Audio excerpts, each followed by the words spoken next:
So Squid Game The Challenge has just aired on Netflix, a reality show spin-off from the one a few years ago. Now I had the privilege, or curse, of being player number 448. I'm going to be honest, despite taking part in the show, I went on that show with zero knowledge about the original show, which might have something to do with the fact that I was eliminated in the first game. By the way, if you can hear snoring, it's just the dogs. Hopefully the video isn't going to be a snooze fest. And even now, after taking part in the show, I couldn't really tell you, other than the fact that you've got a 1 in 456 chance of winning loads of money, I couldn't really tell you what the original show was about. Now I know we might get a few Squid Game superfans in the audience tonight, but this is a football channel. No, football. Football. Soccer to you Americans. So what's Squid Game The Challenge and football got to do with one another? Well, for most people, very little. But for me, without that 15 minutes of failure, not fame, and it was 15 minutes if you saw episode 1, without going on that show, I definitely wouldn't have started this YouTube channel. So to set the scene, Netflix and Studio Lambert, who I guess produced the show, were encouraging people to audition. Now again, because I'd never watched the show, it was of very little interest to me. My mates were messaging me and saying, "Roy, give it a go," but despite that enticingly delightful prize money, I had no interest. I got talked into a show before, and it was an absolute disaster. One-on-one with your nan's favorite wrestler, Roy the Guy! Nevertheless, whilst delivering the milk at like 3 AM in 30-degree heat, yes, 30-degree heat, at 3 AM, it is possible. Who remembers the summer of 2022? Here in England, it was absolutely boiling. This might well be the hottest day on record here in the UK. I'm a little bit sweaty. Needless to say, I scared a few foxes when I blurted out at the top of my voice, "F this," and proceeded to audition for the show. I'm a milkman from Cheltenham in Gloucestershire. So I did my video, I filled out my little online application, and I convinced myself, Roy, you've got a 1 in 456 chance of winning millions of quid. Those were good odds. So here I was in January, heading down to London with 455 other hopefuls, all of which I think had a better idea as to what they might be getting themselves into, than I did. Now by this point in my life, I was pretty much in a rut. I'd worked countless dead-end jobs, postman, milkman, ice cream man, basically anything with man at the end of it. Previous hobbies were no longer of interest to me, like the gym.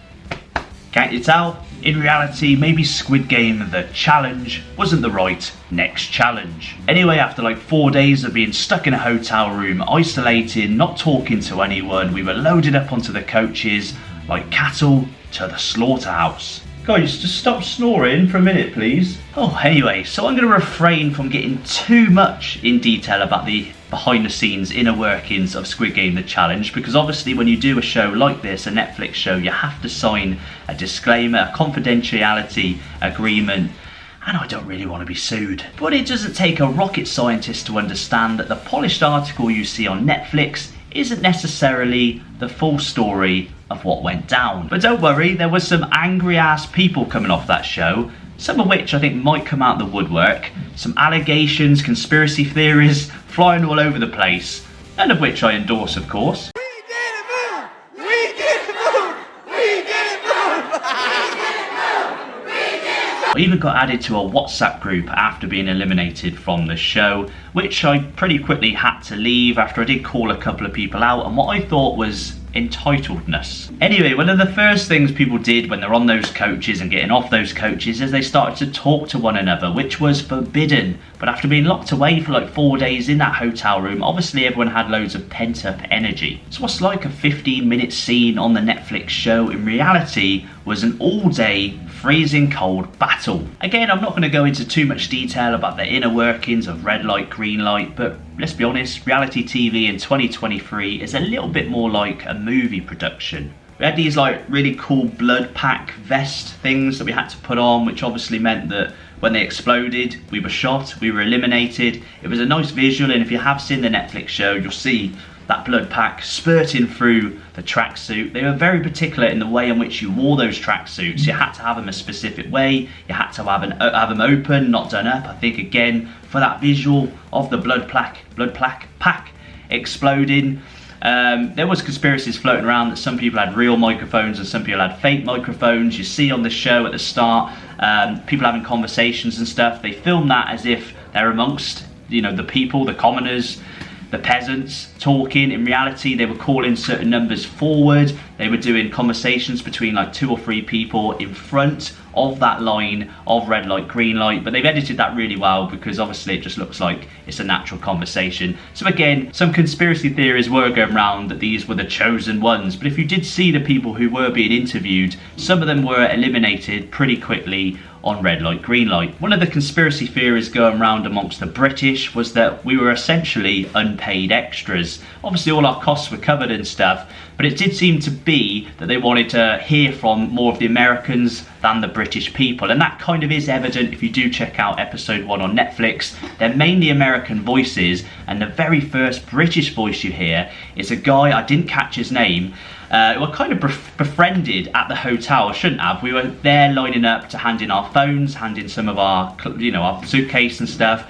And whilst there waiting to hand in my phone, on my phone I had the Man United versus Arsenal game, or the Arsenal versus Man United game in January at the Emirates. Arsenal won that game 3-2, and obviously you probably dislike this video because I'm a Man United fan. That guy, really cool guy, he's an Arsenal fan, and I've not seen all of episode 1 yet, but I did see that he made it through to the next stage. He got through red light, green light. So if anyone knows his name, comment below. He's on the screen right now. He was an Arsenal fan, and we were just having pure banter during that game. I was obviously cheering at the top of my voice when I think United went 2-1 up possibly. I remember Rashford scoring a good goal. So initially when I seen him line up, I was like, do you know what, if I don't get through, there's a few people around here. Again, it's not just a British thing, but naturally all the Americans kind of stuck together, all the Brits kind of stuck together. It's just common interests and stuff.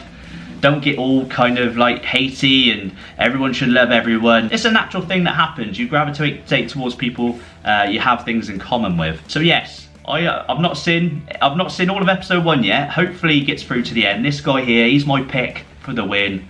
Top bloke, even though he is an Arsenal fan. So the basis, if you've never seen, I've never seen it really, but obviously I know this because I was in the game. If you've never seen red light, green light, there's that big doll. She does that little sing-song, then she'll stop and turn around. And when she does that, you've got to stop walking. Obviously the goal of the game is to make it from the one line to the other end of the room.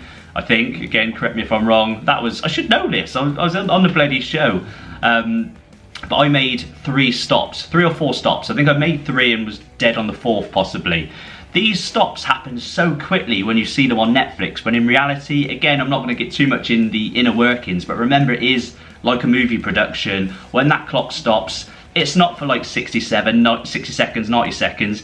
I'm not going to say exactly how long it was for, but if you do look up Squid Game The Challenge and look at some of the Moni people that came out and fed their stories to the newspapers, you'll see that we were stopped for quite a little bit longer than it appears on the show. And again, it was probably the coldest room I've ever been in. We all had these like heat pack type things, and keeping in mind I'm a milkman, and I mentioned how hot the summer was. The winter, last November, December, was pure snow, and it was brutal working on that milk float in the cold, but I would still rather do that than be that. It was like an army base. Again, I'm not going to say specifically where it was, but it was brutally cold.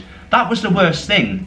Standing still sounds easy, but when it's in like sub-zero temperatures for such a long time, it is trickier. And if you look at some of the people on the show, they're shivering. They're not shivering because the game's making them stressed. They're shivering just because they're bloody cold. So I've never been like officially diagnosed with OCD or anything, but I do actually write stuff down constantly. Like every day I write what I'm gonna do the next day. I'm quite obsessive with putting pen to paper. So when I got home, naturally, I made notes and notes, like pages and pages of notes, should I say, about my experience in Squid Game, the challenge. Again, most of which would probably break the confidentiality agreement, but there was a lot that went on, and if you want to find out more of some of the controversial stuff or the allegations, again, none of which is necessarily truth, it's all opinion, they are on Google somewhere, but for me, I'm not going to slag it off. It is what it is. I kind of left the show exactly, it was only like 4 or 5 days later, but left the show essentially in the same place I went on the show, a bit of a rut,